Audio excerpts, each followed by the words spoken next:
In today's video, we are going to cover how to share a document with a client in Clio Manage. Begin by logging in to your Clio Manage account. Once you are in the main dashboard, look to the left-hand menu and click Documents. This opens the area where your stored files and folders are managed. If you already know the item you need, you can go directly to it here before starting the share process. Find the document or folder you want to send to the client. Take a moment to make sure you are selecting the correct item, especially if there are files with similar names. When you have the right document or folder in view, click the Edit dropdown connected to that item. From the options in that menu, choose Share with Contacts.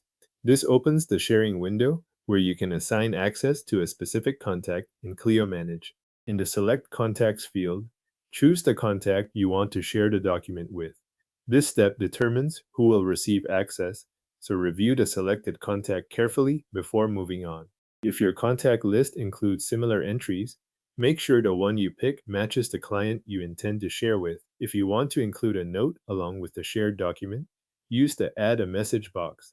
This step is optional, so you can leave it blank if no message is needed. If you do add a message, keep it focused on the document or folder being shared so the client has clear context when they receive it. Next, look at the option labeled Notify Contacts via email after sharing. Leave this checked if you want the client to receive an email notification once the document is shared. If that box stays selected, Clio Manage will send a notification automatically after you complete the share action.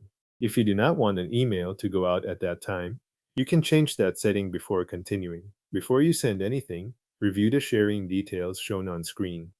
Confirm the selected contact, check that the correct document or folder is being shared, and look over any message you entered. This is the point where you can catch a wrong file or the wrong contact before access is sent. Once everything looks correct, click Share. Clio Manage will then send the document or folder to the selected contact using the details you confirmed in the sharing window. If email notifications were left enabled, the contact will also receive an email letting them know the document has been shared. After that, the sharing action is complete and the file or folder is available to the client through the shared access you set up. Your document or folder is now shared with the selected contact in Clio Manage.